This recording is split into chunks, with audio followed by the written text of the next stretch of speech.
Hey everybody, I'm Sin. Welcome to the Book Nook, where we talk about the awesomeness that is books. Today we are doing my birthday book haul. So for my birthday, I went up to Ann Arbor, which is in Michigan because I'm from Michigan, and I got a bunch of books for my birthday. Went to some really cool bookstores, went to the Literati bookstore, which is amazing, and then went to Nicola's Books as well. And then there was also this other bookstore that I have to look at the photo to remember what it was called. Let's look. And then the third one we went to was the West Side Bookshop, which was used and rare books. And that one was kind of wild. There was like books everywhere. They were piled on the floor. They were in the hallways. They were just everywhere. It was kind of magical, I must say. All three of these bookstores were pretty awesome. Two of them have Instagram accounts that you can follow, and I will probably link their Instagram down below. So the first bookstore that we went to the Literati bookstore, and I started talking to one of the ladies that worked there, and she was awesome. Like, helped me pick out some books. I think I had just told her that I just finished Dune, and then we went into talking about a bunch of stuff and talking about how, like, she said how she was getting into like short stories, and I was like, I didn't really like them when I was younger, and maybe I just read books that had really crappy short stories, but I've gotten way more into them and appreciate them way more now than I ever did. So she recommended a couple books. One, we'll show you the first one that she recommended. It was called Like Life. All green screen, you do the weirdest stuff. We'll probably put a picture of this up on the screen then, because it's got this, you can't see it. That's where it says Like Life by Lori Moore. So let me read you the synopsis of this one. So this is a bunch of short stories. The men and women in Like Life's 8 exquisite stories cannot quite understand how they arrived at their present situations. Harry has been reworking a play for years in his apartment near Times Square, New York. Jane is biding her time at a cheese shop in a Midwest mall. I wonder if it smells like feet. A lot of cheese all in one spot. Stinky feet. Dennis, unhappily divorced, buries himself in self-help books about healthful food and healthy relationships. Let's see. One prefers to speak on the phone rather than face his friends. Another lets the answer machine do all the talking. Whether rejected, afraid to commit, bored, disillusioned, or just misunderstood, even the most hard-bitten are not without some abiding trust and love. These characters reveal the wide range of humor and compassion that are the hallmarks of Lori Moore's reputation as a master of contemporary American fiction. I started reading the first story, and so far I really like the way that this woman writes. So that was Like Life, Lori Moore. And so when I was talking to the lady at Literati, I was talking about how I like weird stuff and David Lynch. And so the next book she recommended me, because she said it's freaking weird and in that kind of vein, and that was Get in Trouble by Kelly Link. And we're going to read you the synopsis for that one too. Oh, wow, there's not really... So there's 9 stories in this one. And it says that Kelly Link has been hailed by Michael Chabon as the most darkly playful voice in American fiction. All right. And by Neil Gaiman as a national treasure. All right, that's like the stamp of approval right there, because I love Neil Gaiman. When I saw that on the back of this, I was like, oh yeah. Oh yeah, we're getting this for sure. The 9 exquisite stories collected here prove indelibly that this bewitchingly original writer is one of the finest we have. Okay, so there's not really... there's a bunch of people that say she's freaking magical in her writing. So I like to believe it. And the lady I was talking to, I mean, she's worked at that bookstore for like 9 years, and she seemed like she really had a passion for books.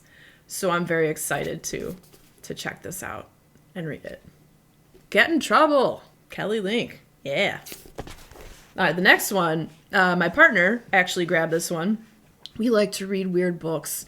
So, you know, weird things, paranormal, stuff that goes bump in the night, aliens, Bigfoot, cryptids. This one is Extraterrestrial, the first sign of intelligent life beyond Earth by Avi Loeb. So with this is a nonfiction book. So in 2017, scientists at a Hawaiian observatory glimpsed an object that was soaring through our solar system, moving so quickly that it could only have come from another star. Avi Loeb, Harvard's top astronomer, showed that it was not an asteroid. So what was it, Avi Loeb? Tell us. It moved along a strange orbit and left no trail of gas or debris in its wake. There was only one conceivable explanation. The object was a piece of technology created by a distant alien civilization. I'm not saying it was aliens, but it was definitely aliens. Here's where I make my hair stick out like the aliens guy. Giorgio Tsoukalos. Love that guy. The first sign of intelligent life beyond Earth. Excited to read this. We'll see what it's all about when we get into it. So the next one, this one, Crying an H Mark by Michelle Zauner, is a memoir. She is from the musical outfit Japanese Breakfast. And so I discovered Japanese Breakfast through a video game. There is an amazing video game called Sable, and the art style is phenomenal. And the whole soundtrack is done by Japanese Breakfast, and it's the person that has written this book. And I loved that game so much. It was a very chill, beautiful game. Now, I know that this book is going to be emotional and heartbreaking because it's about her memories and her time with her mother who passes away from cancer. And I'll read you a bit of the synopsis of the book. All right, here we go. Storytime with Sin. When Michelle Zauner was in her mid-20s, working as a waitress and struggling to launch her music career in Philadelphia, she got a call that her mother was ill. She put her life on hold and flew home to Eugene, Oregon, to be with her through the final excruciating months of her battle with cancer. This is Zauner's searingly candid coming-of-age story of growing apart from and then back together with her Korean identity and forging her own path in the wake of a devastating loss. With humor and heart, she tells of growing up Asian American, straining to meet her mother's expectations, moving across the country, and returning home to reckon with grief. She recalls treasured childhood holidays spent in her grandmother's tiny apartment in Seoul, and now in adulthood, learning to cook the Korean dishes that revive and nourish those memories. She savors the unexpected solace of weekly trips to her favorite Asian grocery store. It says, vivacious and plain-spoken, lyrical and honest. Zauner's voice is as radiantly alive on the page as it is on stage. So I'm very excited to read this. I know it's going to rip my heart out, but I've heard such good things about it. And if you read this, listen to her music because it is so freaking beautiful. Japanese Breakfast. Check them out. Next up, we get into my horror roots, because I love me some horror. Oh, you can't even see it. You can see the title. I'm going to set it down. The Last House on Needless Street by Catriona Ward.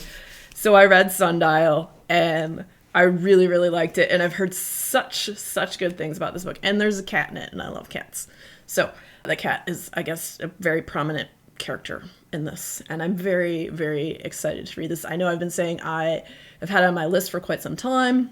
So this was one of the ones I wanted to pick up when I went out to get more books. So we got that one. All I know about this is that there's twists on twists on twists.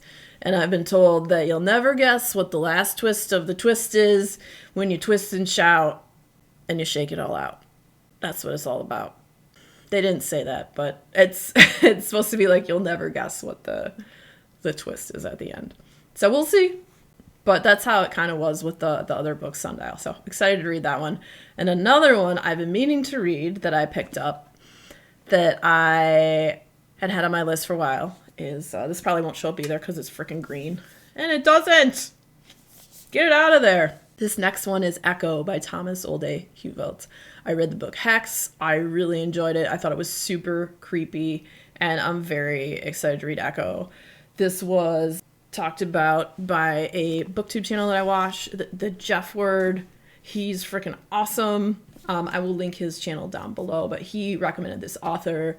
He liked this one better than Hex, and so I'm even more excited to read this one. And this is a newer one too. I had it on hold at the library forever, and you know how things work. So I bought this, and then finally, the same freaking day, my library book hold came in for this because I got sick of waiting. And of course it came as soon as I freaking bought it. That's okay. Now I have the hardcover. I don't care. So I'll read you the synopsis of it because I think it sounds pretty creepy. I'm running, I'll read you the synopsis of this because it sounds, I think, pretty great if you like horror. All right. Nature is calling, but they shouldn't have answered. Okay. Travel journalist and mountaineer Nick Grievers wakes from a coma to find that his climbing buddy, Augustin, is missing and presumed dead. Nick's own injuries are as extensive as they are horrifying. With his face wrapped in bandages and unable to speak, Nick claims amnesia, but he remembers everything. He remembers how he and Augustin were mysteriously drawn to the Maudit. Or Maudit? Maudit? I don't know how to say that. I'm sorry. Somebody correct me. Tell me. Let me know. A remote and scarcely documented peak in the Swiss Alps.